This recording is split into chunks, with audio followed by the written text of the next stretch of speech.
है boys and girls, आपका स्वागत है कॉमर्स की पाठशाला में। और जैसा कि आप अपने स्क्रीन पे देख पा रहे हैं, मैं डिस्कस करने वाला हूँ यूनिट 1 का एक बहुत ही इंपॉर्टेंट टॉपिक, और वो है एडवांटेजेस ऑफ अकाउंटिंग।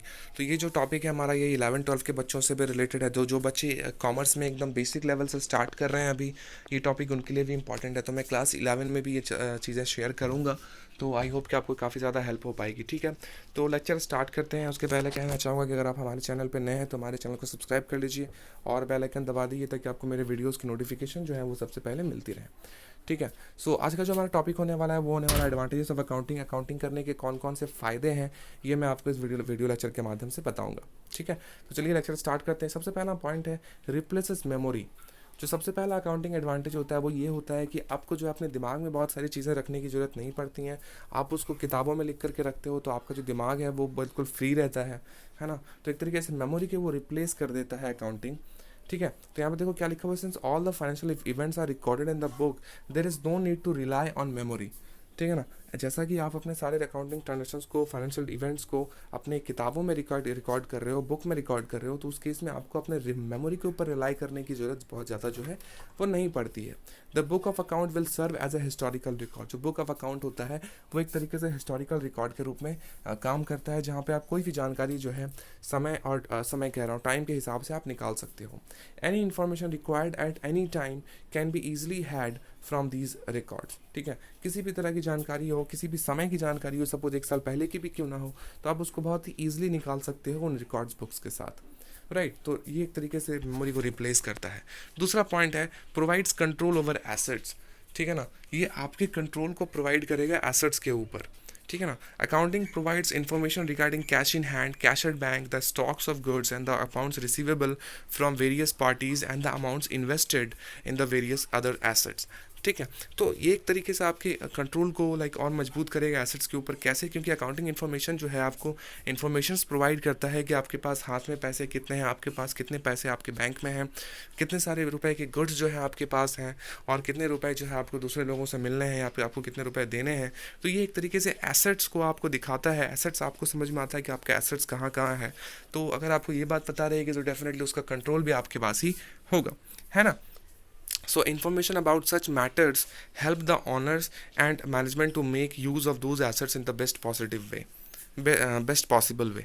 तो ये जो इन्फॉर्मेशंस होती हैं ये हेल्प करती हैं बहुत ज़्यादा आपको, ओनर्स की या फिर मैनेजमेंट की, कि आप जो है किस तरीके से उन एसेट्स को कुछ इस तरीके से इस्तेमाल करो ताकि आपको जो है बेस्ट पॉसिबल जो है आपको फ़ायदा मिल पाए। ठीक है ना, तो एसेट को बेस्ट पॉसिबल वे में इस्तेमाल करने के लिए जो है काफ़ी ज़्यादा हेल्प होती है with the help of accounting. ठीक है, तीसरा पॉइंट है facilitate the preparation of financial statements. तो फाइनेंशियल स्टेटमेंट को प्रिपेयर करने के लिए, फाइनेंशियल स्टेटमेंट मतलब profit and loss and balance sheet, right. इन ये दो चीज़ें आपको अगर आपको प्रिपेयर करना है तो उस केस में अकाउंटिंग बहुत ज़्यादा हेल्प करता है। अकाउंटिंग के बेसिस पे ही जो है आप प्रॉफिट एंड लॉस को तैयार करते हो, और प्रॉफिट एंड लॉस के हेल्प के साथ बैलेंस शीट को तैयार किया जाता है। So it is like all integrated, है ना, सारी चीज़ें जो है आपस में जुड़ी हुई हैं। तो देखो यहाँ पे लिखा हुआ with the help of information contained in the accounting records the profit and loss and balance sheet can be easily prepared. ठीक है, तो जो जानकारी आपके बुक्स में, अकाउंटिंग रिकॉर्ड्स में मेंटेन्ड है, अकाउंटिंग बुक्स में मेंटेन्ड है, उसके हेल्प के साथ आप profit and loss and balance sheet जो है बहुत ही आसानी से प्रिपेयर कर सकते हो। These financial statements enable the businessman to know the net results of business operations during the accounting period and the financial position of the business at the end of accounting period. ठीक है, तो ये जो financial statements होते हैं ये businessman को allow करता है कि वो जो है बिजनेस ऑपरेशंस जो वो कर रहा है ऑन अ ईयरली बेसिस और on a half yearly basis, जो भी उसका अकाउंटिंग पीरियड है, वो पता कर सके उसका बिजनेस ऑपरेशन कैसा है, उसको प्रॉफिट हो रहा है या नहीं हो रहा है, या उसका जो financial position eight the end of accounting period 1 साल का होता है, तो उस पीरियड में क्या उसको प्रॉफिट हुआ है, लॉस हुआ है, उसका फाइनेंशियल पोजीशन कैसा है, ये सारी जानकारी जो है उसको मिल पाती है प्रिपरेशन ऑफ फाइनेंशियल स्टेटमेंट्स के साथ, जो कि अकाउंटिंग करने के बाद किया जाता है। मतलब अकाउंटिंग करने के फ़ायदे हैं वो। ठीक है ना, अगला पॉइंट है मीट्स द इंफॉर्मेशन रिक्वायरमेंट। ठीक है ना, ये एक तरीके से जो भी जानकारी आपको चाहिए होती है अपने बिजनेस से रिलेटेड, किसी भी तरह की जानकारी, वो देने में काफ़ी ज़्यादा हेल्प करता है। तो अकाउंटिंग एक बहुत ही बड़ा रोल प्ले करता है अकाउंटिंग इन्फॉर्मेशन को गैदर करने में या आपको देने में। ठीक है, various interested parties such as owners, lenders, creditors, ETC get the necessary information at frequent intervals which help them in their decision making. ठीक है, तो बहुत सारी इंटरेस्टेड पार्टीज़ होती हैं, जैसे कि ओनर्स हैं, लेंडर्स हैं, क्रेडिटर्स हैं। ये वो सारे लोग हैं जिनको नेसेसरी इन्फॉर्मेशन की ज़रूरत पड़ती है ऑन अ फ्रीक्वेंट बेसिस, ताकि वो जो है अपने डिसीजन मेकिंग को कर सकें, अपना जो है डिसीजन वो ले सकें। तो ये जो है इन्फॉर्मेशन रिक्वायरमेंट को मीट करता है, राइट। तो अकाउंटिंग जो है काफ़ी ज़्यादा हेल्प करता है इसको मीट करने में। अगला पॉइंट है facilitate a comparative study. With the help of accounting information one can compare the present performance of the enterprise with that of its past and with that of similar organisation.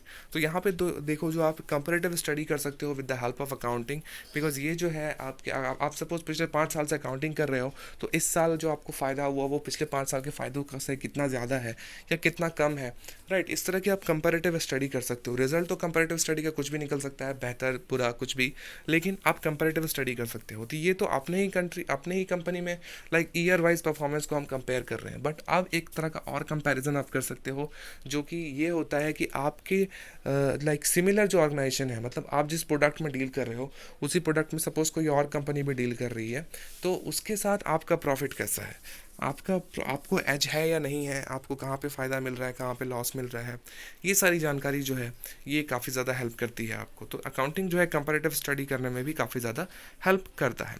So this enables the management to draw useful conclusions about the business and make efforts to improve the performance. तो अब ये जो है management को बहुत ज़्यादा help करता है कि वो जो है कंक्लूजन निकाल सके और जो एफर्ट्स है वो लगा सके, ताकि वो जो है अपने परफॉर्मेंस को इम्प्रूव कर पाए, right. So fifth number point was facilitates a comparative study. I hope कि क्लियर हो गया होगा।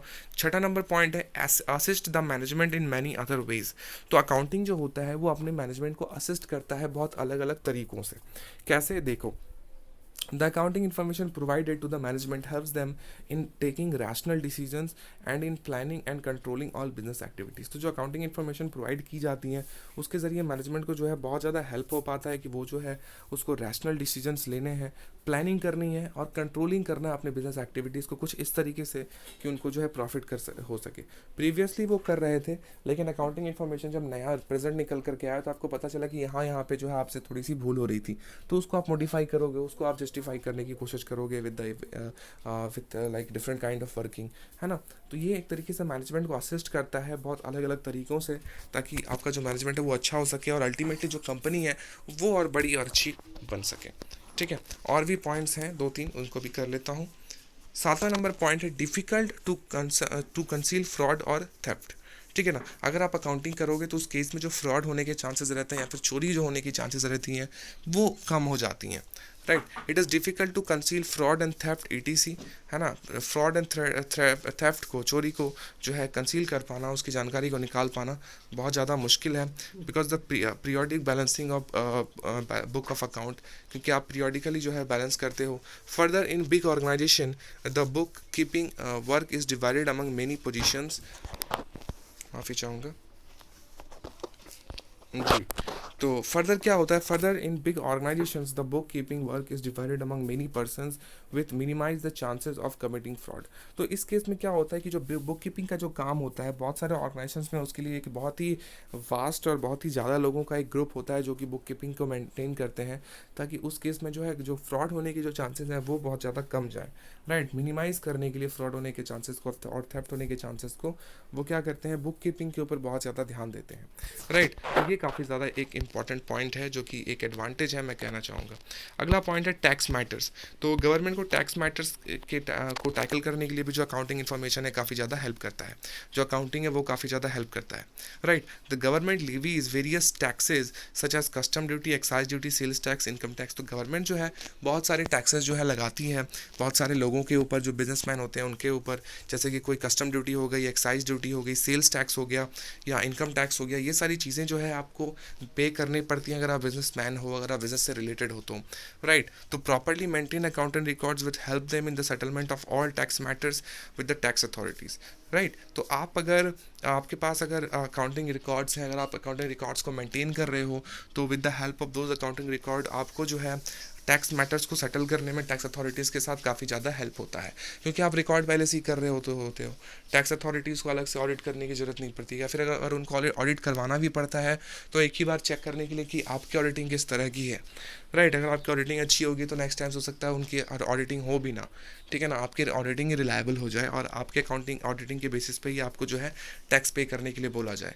तो टैक्स मैटर्स में जो है अकाउंटिंग काफ़ी ज़्यादा हेल्प करता है।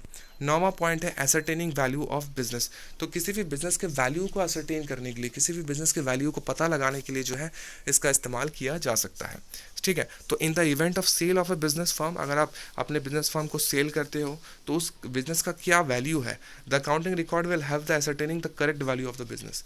तो उस अकाउंटिंग उस बिज़नेस की उस वक्त पे जब आप सेल करो उस वक्त पे क्या उसकी वैल्यू है, ये आपको हेल्प करती है आपके अकाउंटिंग पता करने में, राइट। सपोज आपको पता चला कि आपको जो है लास्ट ईयर 1 करोड़ का प्रॉफिट हुआ था, राइट। तो आपके पास जितने भी सारे एसेट्स हैं आपने उनको एडअप किया, और एडअप करके आपने कुछ प्रॉफिट के साथ जो है आपने बोला कि ठीक है मेरी कंपनी को मैं सेल करना चाहता हूँ, लेकिन आपको जो इतने रुपए देने पड़े क्योंकि लास्ट ईयर मैंने 1 करोड़ का प्रॉफिट किया था, तो वो पैसे आपको देने होंगे।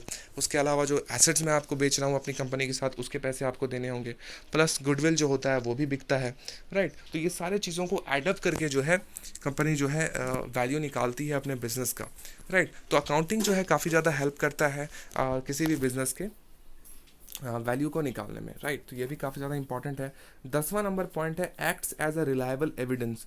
तो अकाउंटिंग जो होता है वो एक एविडेंस के रूप में भी काफ़ी ज़्यादा काम करता है, बिकॉज किसी भी तरह का लीगल केस अगर होता है तो उस केस में आपका अकाउंटिंग एविडेंस जो है काफ़ी ज़्यादा आपको हेल्प पहुंचा सकता है। Systematic record of business transaction is generally treated by courts as good evidence in case of disputes, ठीक है ना। तो अगर आप सिस्टमैटिक रिकॉर्ड कर रहे हो अपने बिजनेस ट्रांजेक्शन को, तो जो कोर्ट होता है, जो न्यायपालिका होती है, वो उसे एक अच्छा एविडेंस मानती है अगर किसी भी तरह का डिस्प्यूट निकल करके आता है तो, ठीक है ना। तो ये टोटल 10 पॉइंट्स थे जहाँ पे मैंने आपको एडवांटेजेस बताई हैं अकाउंटिंग की। अगले लेक्चर में मैं आपको लिमिटेशंस बताऊंगा, इसके डिसएडवांटेज बताऊंगा, ठीक है। तो आई होप कि आपको ये लेक्चर काफ़ी पसंद आया होगा। पसंद आया है तो लाइक कमेंट और शेयर कीजिए और हमारे चैनल को सब्सक्राइब कर लीजिए, ठीक है। हम आपसे मिलते हैं हमारे नेक्स्ट वीडियो में, तब तक के लिए आप अपना ख्याल रखिए। शुक्रिया, thank you, take care and bye. और हाँ, मुझे बिल्कुल फॉलो करना मत भूलिए। आप हमें फॉलो कर सकते हैं हमारे डिफरेंट सोशल मीडिया प्लेटफॉर्म्स पे, जिसका लिंक जो है आपको हमारे चैनल के अबाउट सेक्शन में मिल जाएगा। आप वहाँ जाइए, आप हमें फॉलो कर सकते हैं यूट्यूब पे,